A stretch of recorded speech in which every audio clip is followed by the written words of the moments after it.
this will be a helpful and fruitful session for all your innovations. So let me introduce you about Tides in 2 minutes. So basically, you might be knowing from IIT for IIT Roorkee students. So you might be knowing that we are business incubator of IIT Roorkee. So we basically support the technological based startups in terms of their office space, funding opportunities, mentorship, networking, etc. So our aim is to only to grow and make the startups ready to survive in the market. So let me introduce our speaker, Mr. Vishal Gandhi. So he's a CEO and founder at BioRx Venture Advisors. So overall, he is having 20 plus years experience in deals making in terms of investments, mergers, and acquisitions, and due diligence process exclusively for healthcare sector. So he's also among us the top 20 dedicated healthcare investment bankers in the country. So his company Birex has helped around 75 private companies and 8 foreign MNC into their India foray since its inception in 2012 towards venture creation, scale up, and investable business models companies ranging from pharmaceuticals, biotechnology, medical devices, digital healthcare, hospitals, including super and single specialty hospitals.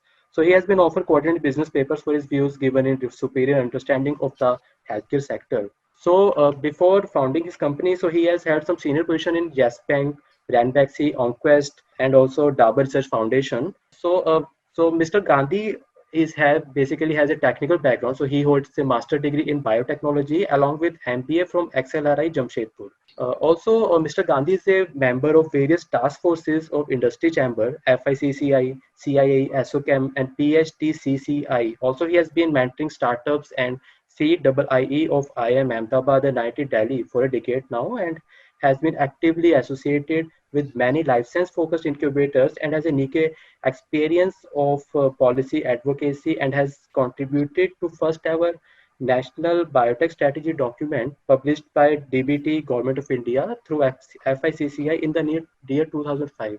And in addition to, I think he is also a member of the FABA Association for the Northern Channel as well. So now I hand over the session to Mr. Vishal Gandhi, and he will talk about all the fundraising strategies, and after that we will address the question that the participants have asked to discuss in this section. Thank you. So thank you, Vikrant, for the kind introduction and having me here. And good afternoon, everyone. It's really a great pleasure to meet all of you on the Zoom. And on a lighter note, it is a time to invest in the Zoom stock. I think till we have a comparable tool, which is an Indian version of Zoom. So at the outset, I like to salute our heroes who are really fighting this battle, which are our healthcare workers behind the scene 24/7. I think none of us were prepared for these uncertain times, and they are unthinkable. It's a global pandemic of this nature. Let's pray that we are able to defeat the devil of coronavirus as quickly as possible and return to the normalcies. Having said that, due to the lockdown, there has been overall negative impact to economy, but I would like to reiterate that it is the most opportune time for all of us, stakeholders of healthcare, connected to healthcare directly and indirectly, to respond in unison to this great challenge and make this as a great opportunity to advance biotech products. And with this note, I would like to begin the webinar proceedings. So I have been told that there are about 85 plus participants who have been registered. So I think most of them are here. So with Vikrant, with your permission, can we start? Yes, sure. Yes, sure. We can start now. Okay. So Vikrant has already informed you about my brief profile. So I'll also utilize this opportunity to introduce you to a firm that I founded in 2012. So BioRx is a specialist life sciences and healthcare investment bank and is deeply committed to supporting each and every deal with its passion to create customized and unbiased solutions. And we have represented clients on sell side and buy side across all segments of healthcare in India, and which during the introduction, Vikrant has spoken about, be it hospitals, pharmaceuticals, biotechnology, digital healthcare, contract research, and other allied sectors of healthcare. Very, very fortunate that I was able to actually get a deeper understanding of these subjects, and sectors basis working with my clients. So thank you to my all clients for giving me this opportunity to learn more and more and create better value for them. And our vision is to enable sustained long-term growth by enhancing shareholder value, by devising customized solution to financial and business development issues of our clients. And our mission is to become the most preferred and financial and strategic partner for the life sciences industry of India. So in terms of our service offering, we've kind of worked on various services profiles, starting from equity funding to management consulting to distressed asset advisory to strategic advisory, merger acquisition advisory, and corporate finance. So our website has a lot of details. I would encourage you to go to our website if you need to know more details. And we are also empaneled with all the renowned agencies to contribute to the development of healthcare sector. And that has been our commitment to work with all these associations, starting from ABLE, AMTZ, CII, FICCI, which Vikrant has also spoken about. We are also very delighted to share that we are among one of those empaneled agencies with Andhra Pradesh very prestigious project of medical device manufacturing at one location. So we were the first one as a financial and specialized agency got empaneled in 2017 when the project was conceived. BioRx in its history also has been able to get numerous awards, including the prestigious award from Acquisition International magazine published by UK. We have also been involved of late in various thought leadership initiatives around how to promote investments in healthcare bilaterally and within India. So with that background, I would like to quickly jump onto the agenda. So as the topic says that we will get to know about strategies, how to do fundraising. And so some of the things that I'll be sharing with you is a manifestation of my own experience working with various companies in various roles. And of course, now for about 12 years directly in fundraising process on behalf of clients. So I'll be covering about an introduction to grant, soft loans, angel, fund, venture capital, and private equity. I'll also be updating all of you about what's the scenario of fundraising in healthcare for startups and what is smart capital. I'll also be talking about what are the important parameters that an investor looks for before he or she starts committing an investment to any venture. And then very interesting topic, how does the valuation happen? Because valuation is lot science, but there's also an art. So it's good to learn from each other and see how we can create value for the investors and in the process for our own portfolio companies. And a little bit of term sheet execution and documentation, because the first step towards fundraising is to get a commitment in the form of term sheet from an investor. So we will talk a little bit about that as well. However, it is much of a legal thing, but basis my working experience, I'll also be able to share some insights on this. And as the venture gets invested, how do we continue to create value for the portfolio, and how do we manage the growth, and how do we manage the exit strategy is something very paramount to any stakeholder in the company, be it the CEO or be it the top management or the advisors. So let's come to the very fundamental life cycle of any company. So let's take an example of any company, whether in a biotech space or in a medtech space or in pharma space. So all these companies, typically started with a deep R&D innovation. So they needed to pump in money for a couple of years before they could roll out a product and get into a growth phase. So initially the money is funded through the founders, which is essentially, I would say the first funder to your venture is always founders. And sometimes we think that founder is an angel, but I think it's important for us to really believe and actually practice that I am the founder and I'm the funder. So if you actually have that conviction that I'm the founder and a funder, then you will certainly be using money very wisely and be able to see how you can create a proof of concept for the incoming investor to see that how he could also be able to take advantage of your expertise during the proof of concept period.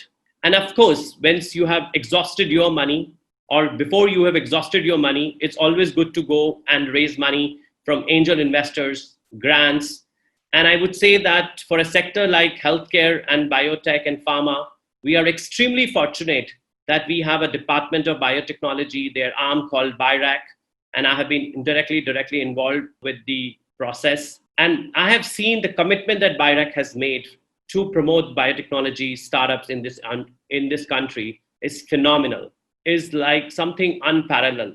So I would like to really express my deep gratitude that BIRAC has supported so many startups in this country that today we have an extremely vibrant ecosystem of startups. It's because of those startups that today we are able to find opportunities for investments in the growth stage companies. So BIRAC did took a risk in funding such early stage ventures, and now the stage is set for people like us to be able to create better value and convert that bedside opportunity, the bedside opportunity into a bedside opportunity when it comes to pharmaceuticals.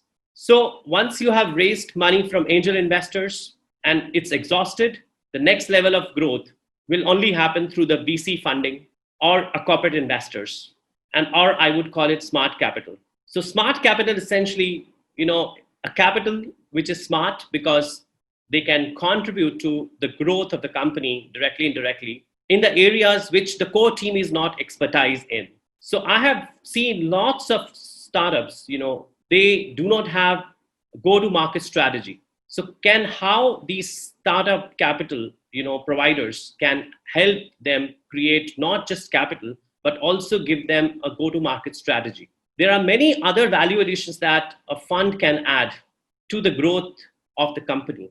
So at appropriate stage, all these funding organizations are able to add value and thereby also create value for themselves. And eventually, once the VC investment happens, then it sets a tone for the growth.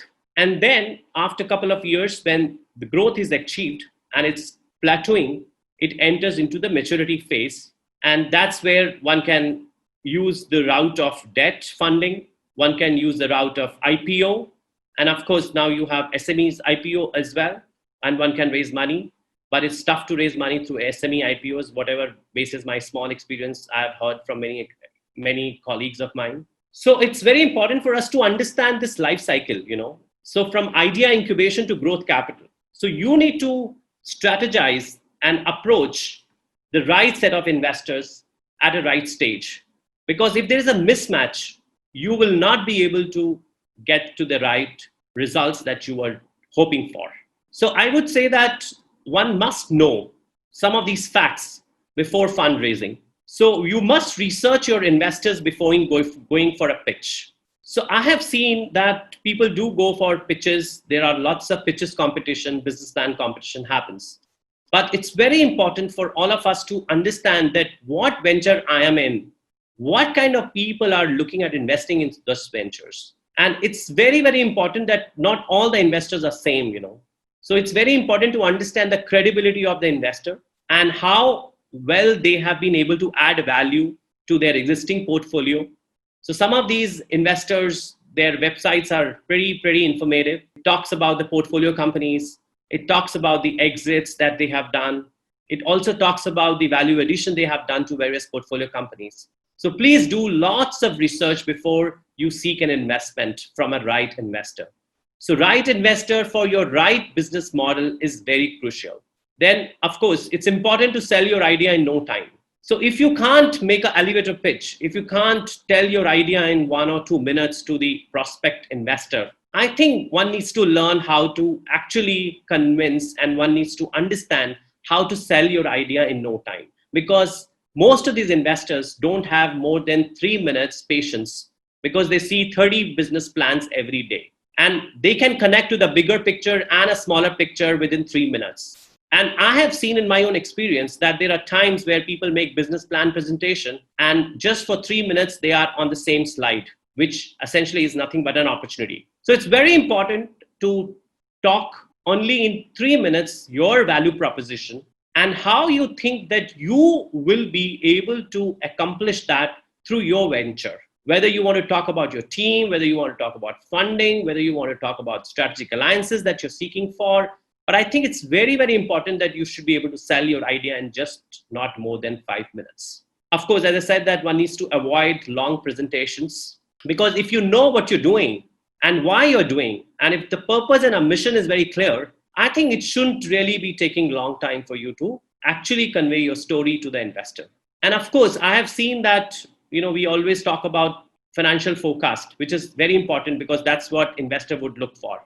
But we never put things in a perspective that if there is a chance of not delivering to what actually has been forecasted, there's never a scenario of scenario A, B, C. There's never been something called sensitivity analysis being plotted, being shared. It's very important for you to understand that if your financial forecast does not come about from the plan that you had, how can you still survive and how you can still give a profitable exit to the investor? Because investor is always looking at 30 opportunities in a day. So you may be one of those 100 opportunities that he's reviewing. So it's really great that if you can present your financial model, which takes care of the sensitivity analysis as well.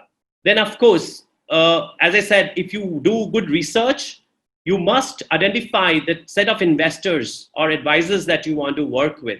Identify only top 5 and pursue with them. You will see that they are going to be backing you, because they also look at the person and see his perseverance, his commitment to idea. So it's going to be testing time, and everybody would really look at you as a person who can preserve and pivot the business model. And giving regular updates to the people who you think they will be looking at investing in you, who's sharing the same passion and vision with you, and giving them updates on a regular basis about your business growth will certainly make you investable in no time. That's another, feedback I wanted to share based on my experience. Of course, I think it's time to act. Everybody knows we don't need to quantify that what will be the impact. There are various studies that have shown that there is a amazing impact, negative impact of coronavirus on Indian economy. But I think it's time to act, especially for healthcare researchers and startups. It's time to reboot our business. If we've not been able to do that for last 3 years, in spite of raising capital, let's think about that. What kind of transformation in my business model I can go for? How do I survive this lockdown? And what should I do during the lockdown so that I can thrive afterwards? I'm sure this is something very specific to each one of your business models. And I may not have very accurate answer right now for all of you. But in general, it's very important to see how we can survive this and also utilize this time to actually create strategies so that we can thrive later. It's very important, I have seen a lot of healthcare businesses, people talk like a story, I'm going to do this, I'm going to do that. But when it comes to facts, if I ask them, what kind of growth have you achieved on a month-to-month basis in last 12 months, they will have some fiction to talk about. So it's very important that, you must go back with facts all the time, because that's what sells and that what will bring the investment. Of course, we know that government has introduced CSR funding to be able to do research or to run programs. So depending upon your business model, one can also look at mobilizing and of course syndicating CSR funding for your business. And there are lots of corporates which traditionally have been funding, and they have upscaled their commitment to promote healthcare, particularly given the COVID scenario. And of course, we need to persevere, because a steady leadership ultimately win the race. And for that, we need to stay very healthy in body and mind. And I think this is a time for healthcare startups, especially for biotech, I would say, and med devices, to restructure their go-to-market strategy. Because some of them had beautiful POCs, beautiful products, but when it comes to marketing strategy, I think they probably were not that great. So it's very important to think that how can I reinvent my marketing strategy now so that I can build a consumer or business sticky business. Now, in terms of what are the opportunities which I have seen, which has emerged in healthcare, and which is like as a result of disruption and COVID-19 disruptions. And all of us know about it, but I'm reiterating, there is nothing new that I'm going to be sharing in this slide for you. So I feel that there is an opportunity for some of us who were never thinking about something called PPEs, which is personal protective equipments. I think that's an amazing area for us to rejig and see if we can pivot our business models around that. Then, of course, thermal scanning. We all know that it's going to be really a big opportunity going forward, even if COVID or without COVID. Of course, then it's also going to be an important area that how we're going to manage to sanitize such large areas, Then, of course, what we have seen in China, that how China has been able to control pandemic purely based on the big data. So that's where the bioinformatics and market surveillance data will be very helpful. So if we can develop very good tools around that. And of course, we all know there is a clear need to have rapid and accurate POC test, which is point of care test.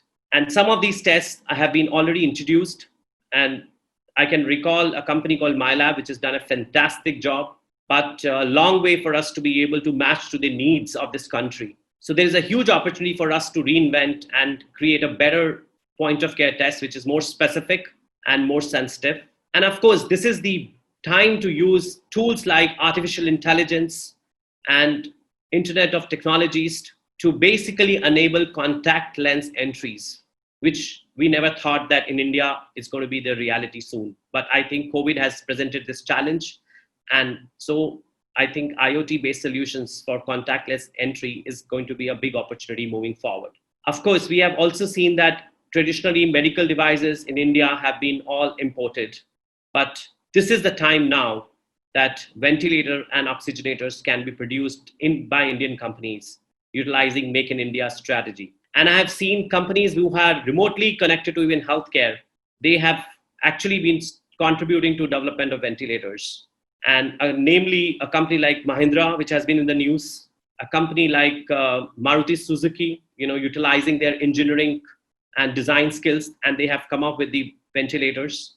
And I have also seen that a lot of accelerators and incubators supported by BIRAC indirectly, directly, have also been able to create wonderful stories and some amazing products related to ventilator and oxygenator. But I may not have any specific details right now, but amazing work done by BIRAC in supporting such startups. Vaccine is the solution. I had a great opportunity to talk to Dr. Ella about a couple of days back, who's the CMD of Bharat Biotech. So I think vaccine is certainly a promising solution, but it's going to be a while from now. We will get there. It'll take minimum an year. And I think supply chain, even if the vaccine is in place, supply chain will be a big area that we will need to deal with. Then, of course, there's a very emerging area with the limited success of hydrochloroquinol that we have seen. There is an emerging need that can we target the same drugs which are already approved by FDA and our DCGI to see whether can they be effective towards COVID. I think it's a great opportunity. And I feel that there are funding organizations, especially DBT, DST, BIRAC, and other agencies, which have already been advocating for inviting such proposals. A very, very good step in the right direction. And I must applaud the leadership team under the secretaries of Department of Science and Technology, Department of Biotechnology, have been patiently working behind the scene to fund such startups, even in this time. In record time, they have been able to commit funding. I also saw a press release wherein it says that a company like Seagull from Pune, which has been committed funding for vaccine development towards COVID. Amazing. This is a monumental. So these are small stories, and case studies that I'm sharing with you because there is an opportunity and it's up to us how much we can grab. Also, something which we never thought that a biotech companies can get into is something on a product note of hand sanitizers. So whatever technologies we are using, whatever APIs we are using for hand sanitizers, we don't know whether they will be available in abundance or not. It's important for us to think that how we can substitute the ingredients. Can we introduce synthetic biology approach? Can we use some alternative approach which are very more effective towards virucidal properties? So I feel for all of us, it's a great challenge to take up, and government is there to support us. And I have also seen in last 30 days, I have been very closely monitoring amazing level of deal, whether it is about startup funding from equity investors, venture capital investors. I think the amazing support that this community has given to their existing portfolio companies, and they continue to look at investing in ventures which are related to the sectors that I've just spoken about. So right time, but it's up to us how much we can grab. So since I know the audience has a mix of academics and private companies, so I wanted to use this opportunity to share with you some of the fantastic stories that I have seen and have been part of some of them. So a company like Strand Genomics, I have had an opportunity to actually come across this company in 2003 when I was working for Ranbaxy. I was setting up a microarray-based lab in Ranbaxy, first privately funded microarray-based lab under the support of Ranbaxy. So that's the time I started engaging with Strand Genomics, and they had a software to analyze microarray data. And from Strand Genomic business model, which is nothing but an incubated out of ISC startup, academic entrepreneurship, I would say, how today it has become a leading diagnostic, genomic-based diagnostics company, something, we all can learn from. Example of Bharat Biotech is something that is so amazing that all of us know that rotavirus vaccines were largely imported. But today we have indigenized rotavirus vaccine, which has been again funded by Department of Biotechnology, Technology Development Board, and many more government organizations coming forward to support the development and commercialization. And as a result, you have rotavirus vaccine available in this country at a phenomenally cheap, affordable price. Can't be a better story than this. There's another company called Consure Medical, a startup based out of Stanford Biodesign program. I had an opportunity to meet them almost 10 years back. And if you Google, you will know the kind of journey they have created. And now it's the global startup, a medical device and medical disposable startup. Another very interesting company, Neurosynaptic Communication, a company which has been funded by Indian Angel Network. And of course, I think it's also been funded by Technology Development Board. Great telecommunication platform for teleconsultation. And today we know the importance of teleconsultation, right? Ipca Lab, a very interesting company, has been taking lots of technologies from academic setups like IIT Roorkee and many more setups to be able to in-license these molecules and develop them further and take it to the market. Amazing success I have seen in their portfolio. Then of course, there are companies like, which are traditionally pharma companies, gotten into biotechnology by acquiring IP assets. So I think we need to understand that not everything we can do as a startup. And we must define at what stage I should actually be looking out for what option. So there are various options that a startup has today. Startup can do strategic alliance for marketing. Startup can do licensing of his technology for further development or co-development. And I've been fortunate to be able to help many big companies around that. Startup can also think that if I am not good at developing this further, let me think how I can sell this off. Somebody who can at least take this to the market and create a better value out of it. So I think this is where startups have to start, thinking that when is the right time and what is the right strategy, rather than clinging to the same innovation for so long that you don't do justice to the product and to the market.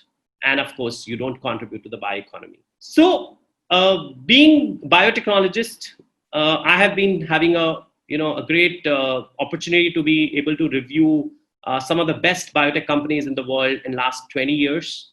And most of the biotech companies, if you look at globally, their genesis actually is from an academic setup. So 80% of the big biotech companies which are there in the Europe or in the US, they come from they are spun out of academic setup. So it's very important that we must start thinking that, if I am good at doing only research, let me try to super specialize in research. If I'm not good at marketing, can I actually start strategic alliance with a marketing partner who can do justice to my innovation? So I think it's very important for all of us to understand our SWOT analysis. In management, we call it strength, weakness, opportunity, threat analysis.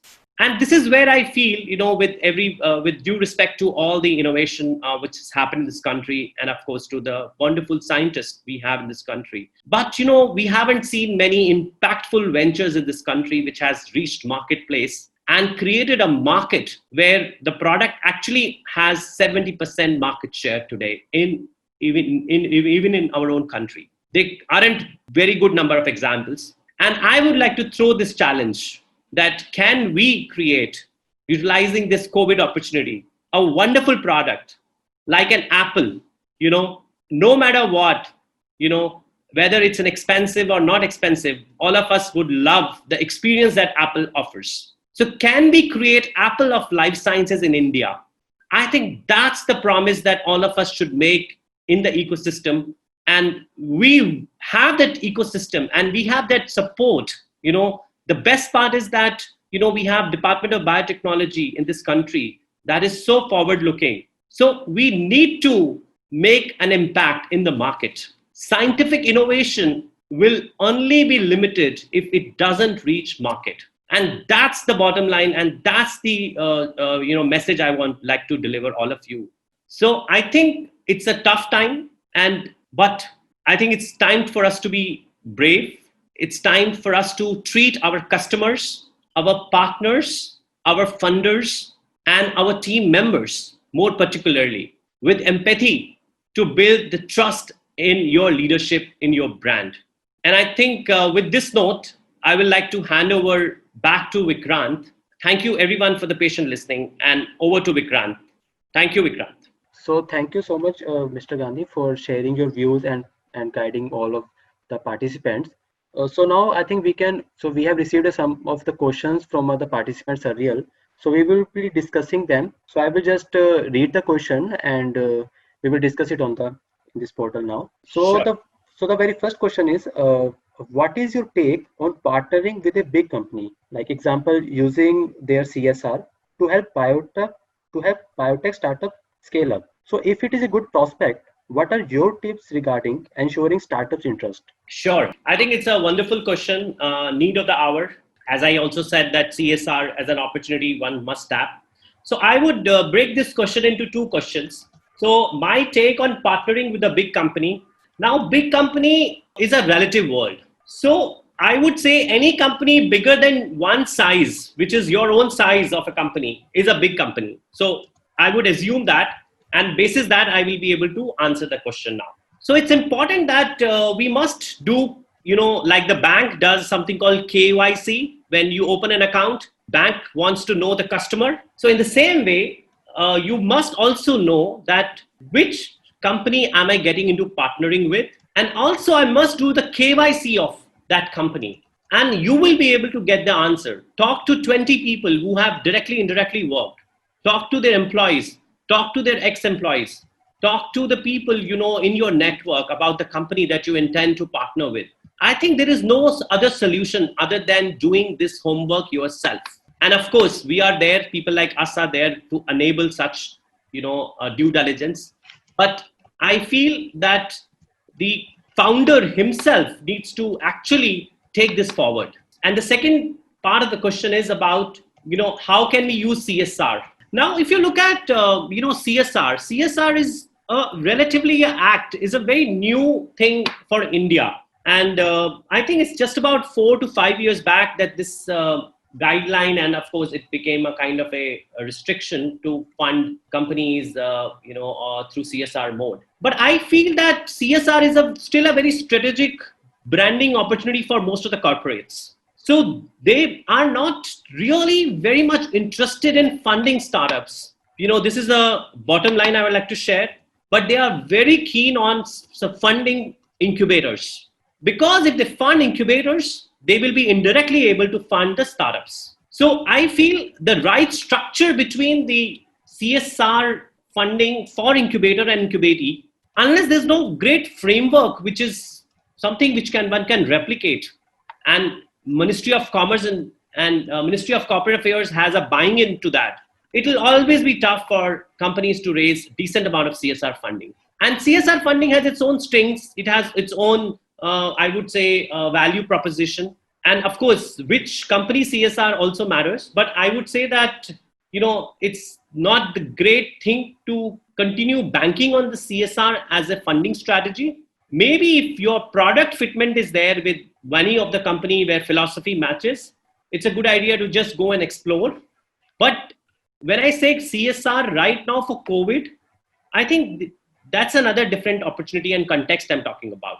In general, I haven't seen more than 10 to 12 companies directly getting CSR benefit, CSR funding among 5,000 startups in healthcare that I have seen in the last 5 years. So the number is very small, but the incubators have a chance to mobilize CSR funding, and indirectly they should be able to fund the incubatees.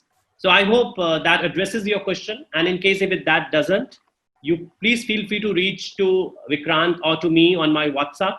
I'll be happy to respond to you in a greater manner. Thank you. Yeah, thank you, sir, for asking. So to the participants, so I am just writing the question in chat box also that we will be discussing so that it will be convenient for you to make notes. The next question is like since gestation period for life science startups are longer, what are the important things that needs to be considered regarding valuation? Okay, so I think this question again can be split into three pieces. So yes, we understand the gestation period for life sciences startups is longer, but it depends upon what part of life sciences are you handling. Are you handling drug discovery? Certainly, it's going to be much more than even 10 years. But if you're handling a medical device, I think within 3 years, you should be able to actually roll out the product with your perseverance and right leadership. Now, if it comes to valuation, I don't know how many of you have actually done the fundraising as an angel investment or a VC investment so far. But I think when it comes to valuation, my broad thumb rule would be, and advice to most of the startup would be, that you need to decide who's the right investor rather than who's giving the right value. Because the money is coming to the company. Money is not coming to the promoters. So finding the right investor is important than right valuation, because valuation is very subjective. And again, this is something that we can always discuss in detail over one-on-one call if I have not been able to respond to you satisfactorily. Okay, Vikrant, we can move to the next one. Okay, so next question is what are the various options for pre-series A and series A funding for biotech startups? Okay, so pre-series A and series A. So, frankly speaking, this word series A and pre-series A does not hold very good in biotech space.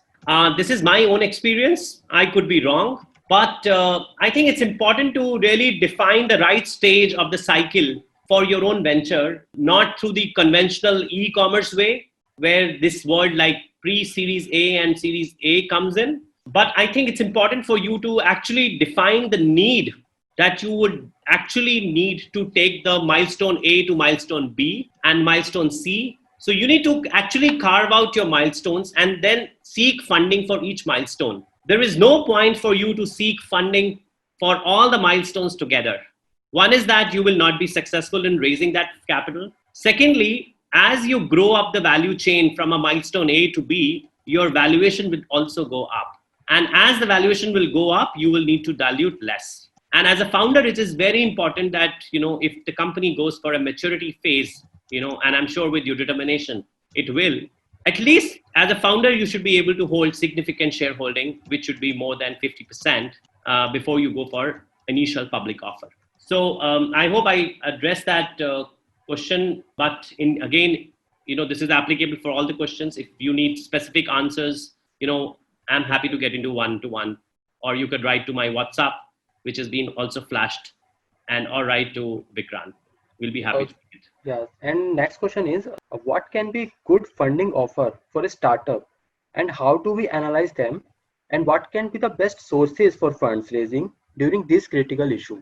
Okay, so I have partly addressed this question in the presentation, but I think it's important to like make your startup investable. You have to see that what is it that investor looks for, and I'm sure it's not something that you will be able to learn in just one go or two go. But it's important to network with people, work with the people who have been doing it, whose job is to be able to do this, or talk to people who have actually done it for their own startup. There's a lot of mentoring support today which exists. And what I hear from many accelerators that are there in the country today, they do have mentoring networks. So please explore mentoring network to be able to seek help and feedback that how your business could be more fundable. Because when I see 100 plans in a month, I see only 3 or 4 are fundable as it is. 95% of them, even if they are backed by the right set of promoters, good signs, they are not investable. So maybe we could address this in the next webinar more specifically when we talk about investment business models in detail. Yeah. So, but do reach out to people you can trust, and do reach out to mentors, reach out to accelerators, incubators, and also the entrepreneurs who have actually done it once, and professional advisors like us. So, okay, sir. So the next question is some people say that they have developed some product and they have a good like media like marketing for this product as well.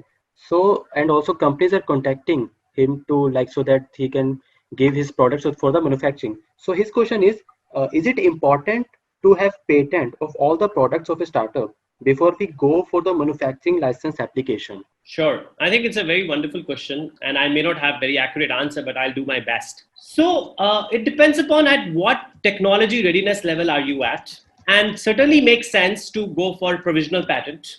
Look for people who could support you with patenting, and I think Startup India has a very decent program wherein you can patent your products, through the support, and you may not need to pay anything. And there are lots of empaneled legal attorneys whose job is to actually help companies and for people like you. So provisional patent is important before you do any deal making, whether it's in licensing, out licensing, or advancing even clinical trial, because clinical trial also is a time consuming process.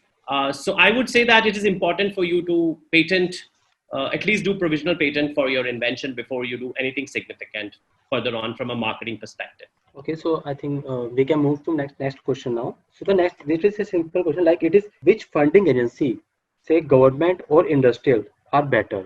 Okay, so I think this again I have answered in my first slide when I was highlighting funding life cycle.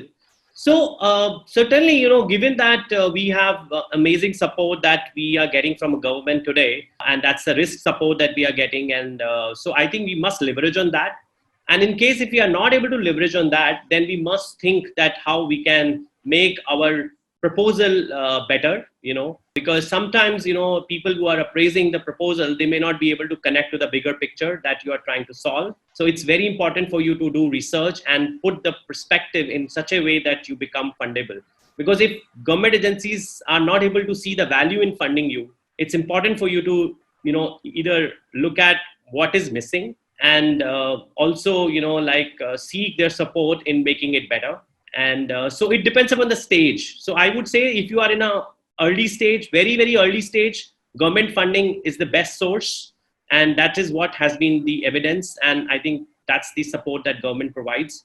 But when you are in a stage where you are about to launch a product and you need money for marketing, you need money for further commercialization, and you need money for various other things that you want to do in terms of diversification and going for exports, going for other countries to tap that market, I think that's where you should tap of venture capital funding or private equity funding basis the stage at which you are. So, and next question is, if someone has a aim to provide computational based services such as simulation, genomics, etc., then what are the challenges for them? Okay, so this is something that I can relate to some of these fields that have been shared here. So I have seen genomics as a field, since I started a company like under Dabur support called OnQuest. I was the intrapreneur, not the entrepreneur, but I was the intrapreneur. And I have seen from those days when genomics was offered as a service to, computational biology as a service. But we haven't been able to see a scaled up startups in last 15 years. So I feel that, for scaling up, you need a different DNA. And if you don't have the DNA of marketing and taking it global, I think it will be very difficult to scale up. And if you don't scale up, it will be very difficult to raise capital. That is what I have seen, So I have personally seen the business plan of almost 30, 40 genomic companies in this country. And only two or three have been able to get funding. And because they had a fantastic business model in place. So unless you don't think of a bigger scale, it'll be tough to actually be sustainable. So thank you so much, sir. And sir, I think now we can take some queries from our audience as well, because some of the questions are coming out. So I'm just Sure. reading out the question. Sure. So the first question is whom to target for different stages of innovation.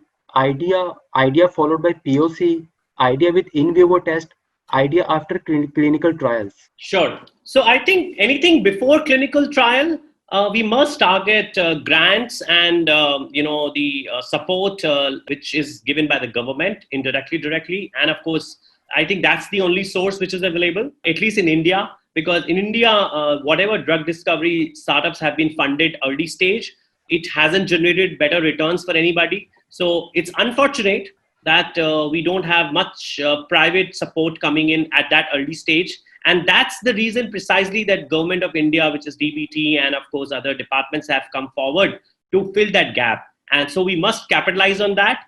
And as soon as you have a clinical trial data in place and you're ready to go to regulators for your product, which is DCGI in the case of human vaccines or pharma products, I think that's when you should be able to raise money from strategic and smart capital. And after that, once you have done clinical phase 1, 2, 3, you can certainly be able to get money from decent venture capital companies, not just India, but throughout the world. There are global funds which have invested in growth stage pharmaceutical and biotech companies. And it's not just happened in last 1 year. At least I have a data for last 20 years that they have been investing in growth stage companies. So I think it all depends upon the stage. And of course, early on, more risk, you must tap the opportunity that, we have for the government agencies. So that's a good answer, sir. So next question is for a medical coder. So he's saying that what is future of medical coder in India? As I am medical coder with an experience of 7.5 years, I want to do a startup in medical coding. So first of all, apologies that I don't understand this word called medical coding. I may have my own interpretation. So, but I would encourage you to write to me directly so that I'm able to give you the right answer, because I may have to come back on this. I don't have the right answer. And so next question is from Kriti Govil. So she says that you mentioned disruptive tech opportunities catering to coronavirus. Do you think equity investors will take stake in such companies, keeping in mind that these companies cater to only short-term needs till the vaccine or cure for coronavirus is commercialized? So what, according to you, happens to such companies in the long term? Sure. I think it's a brilliant question, and I'll attempt to answer this. I may not be very accurate. So if you look at opportunities in healthcare, they have never been seasonal. Healthcare as a sector is a defendable sector, and there is a constant need of healthcare. And as the insurance penetration in this country would increase from 3% to, I think it will certainly go up to 6% in the next 3 years, there will be a need for ventures that you will create, the products that you will create during COVID times, certainly. But I think it's important to be able to have a right marketing strategy in place. And of course, even if you have a fantastic marketing strategy and if you don't have execution skills, nothing can be done. So it's very important to actually get somebody as a co-founder in your team, if you are an innovator, who actually has an experience in executing projects, and wherein you could continue to be a person like who takes the large responsibility as a CSO, whereas you look for somebody as a co-founder who could probably do justice to the market, what the demand is as a CEO. Okay, and sir, now we have come up with one more question. So the question is, in biotechnology, there are other areas such as industrial biotech. So what is your insight during COVID-19 crisis for those areas, and how these industries will survive? Okay, so maybe I'm not sure whether I got the question right or not. So as per my understanding of what is industrial biotechnology, I think industrial biotechnology is, vaccine is nothing but a part of industrial biotechnology. So vaccine and therapeutics, biopharma and synthetic biology, all is a part of the industrial biotechnology as per my understanding. So it will certainly have a great future, Vikrant. Yes, sir. Yeah. Yeah. So can you repeat the question? Yeah, sure, sir.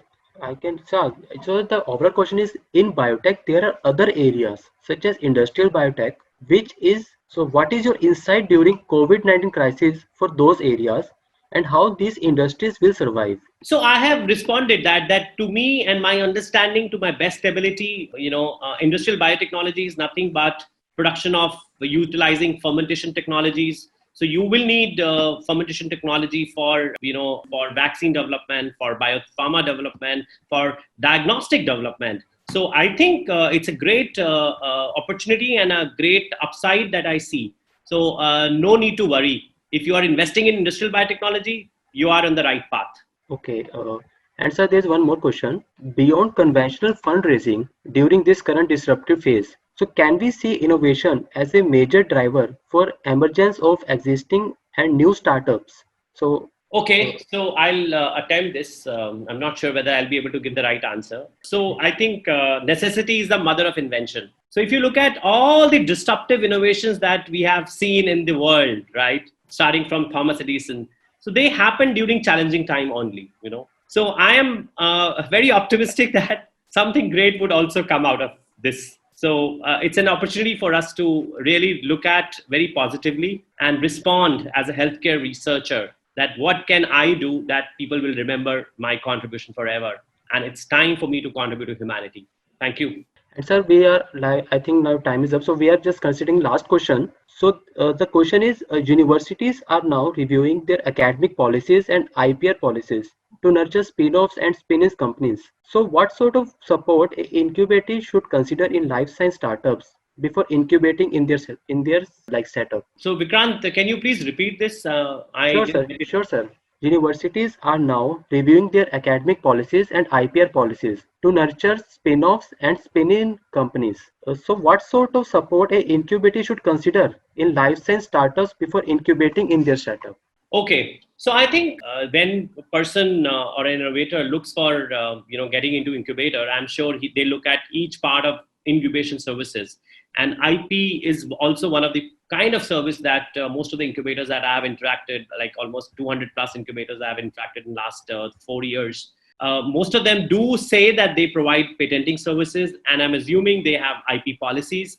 But how well they are enforced and how well they are executed is something that I do not have answer to. But I think it's a very important area that needs to be certainly strengthened. Thank you so much, sir, for all of the queries for the panel, and we hope that we have like covered all of the queries almost. So I can say to the participants that they can send their questions to my mail ID as I've shared the flyer with you. So you can share the questions with Mr. Vishal Gandhi and also with me as well, so that we can connect with you and we can answer your queries. And also, if you for any support from like Tides and BioNest, you can always contact me, and I'm always available. And I once again thank you, Mr. Vishal Gandhi, for having here and talking on these fundraising capabilities, fundraising strategies for life science and healthcare startups. So I think now we can Yeah, so end this last video word now. from me, Vikrant, if you allow me for a minute. Yes, sir. I'd Sure, like sir. to thank, Tide and all the